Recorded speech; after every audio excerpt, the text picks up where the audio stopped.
On a humid evening in late June 2010, Tampa moved at its usual pace, unaware that history was about to fracture the city's sense of order. At the center of the coming storm stood Dontae Rashawn Morris, a documented Blood Street gang member, already carrying the weight of a federal weapons warrant. To patrol officers, he was just another name in a database, another face behind a steering wheel.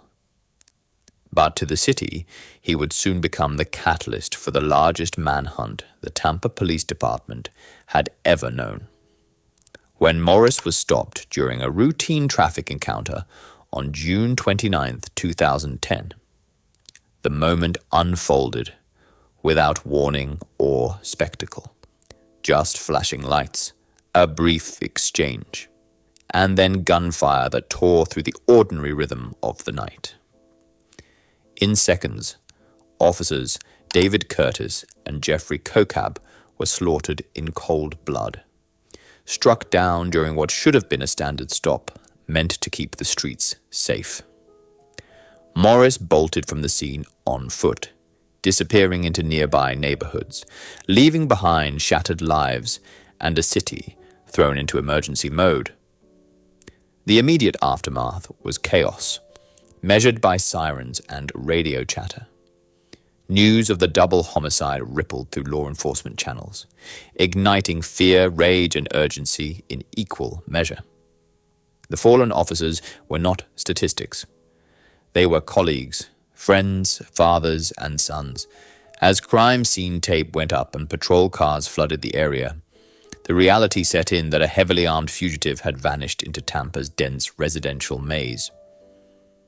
Within hours, the Tampa Police Department escalated the response beyond anything seen before, transforming a local investigation into a citywide emergency. Streets were sealed, neighborhoods were warned to remain indoors, and the quiet panic of residents spread alongside the knowledge that the man responsible for slaying 2 officers was still at large. What began as a routine enforcement action had detonated into a crisis that would redefine the department's history.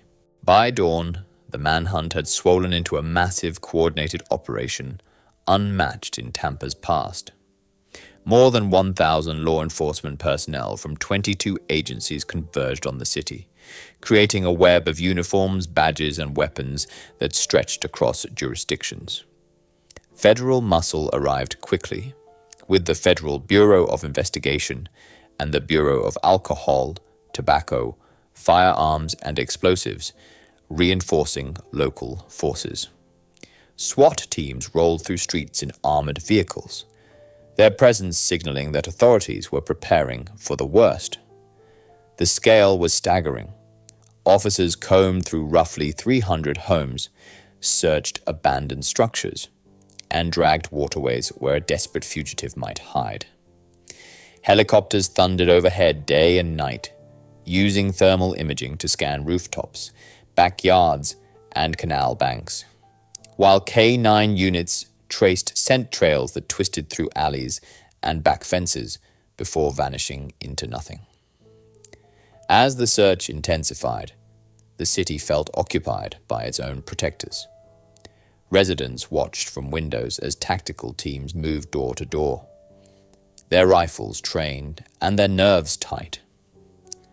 A massive media campaign flooded television screens and billboards, plastering Morris's face across Florida and into neighboring states. Hundreds of wanted posters warned the public that the man responsible for the slaughter of 2 officers was dangerous and armed. The reward climbed to a record-breaking $101,000, a financial signal of how desperate authorities were to end the hunt.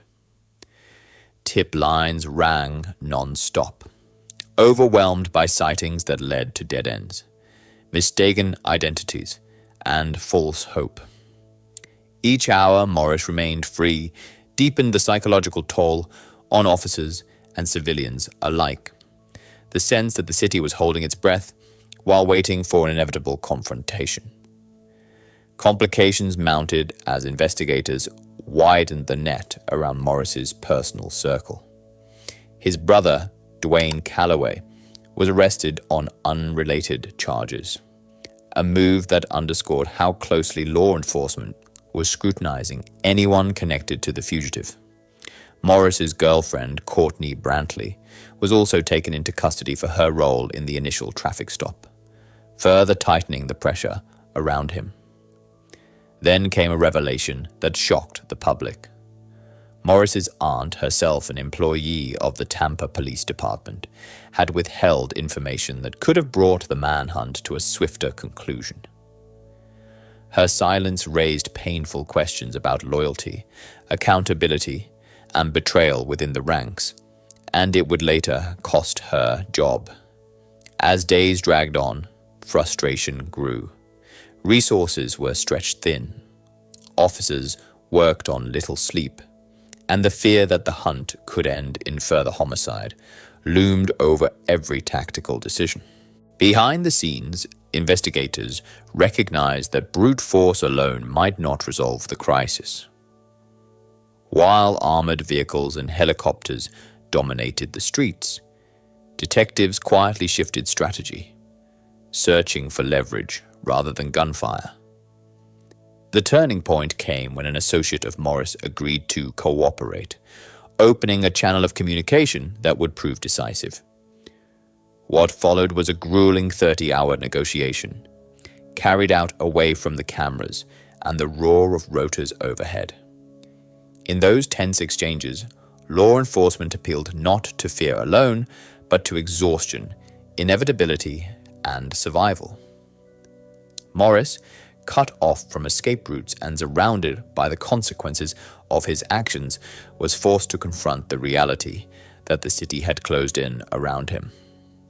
Each passing hour narrowed his options, transforming bravado into calculation.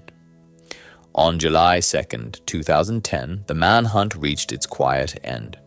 Instead of a violent standoff or a final exchange of gunfire, Morris surrendered peacefully at a South Tampa law firm. There were no additional shots, no more blood spilled on the pavement. For a city braced for another slay, the outcome felt almost surreal. Officers took Morris into custody, ending 4 days of fear, lockdowns, and relentless pursuit. The associate who facilitated the surrender received roughly $90,000 of the reward money, a controversial but effective investment in ending the crisis without further loss of life. As Morris was processed into the justice system, the weight of the case settled in. 2 officers were gone forever, their homicides etched into the city's memory. In the aftermath, Tampa began the slow process of reckoning.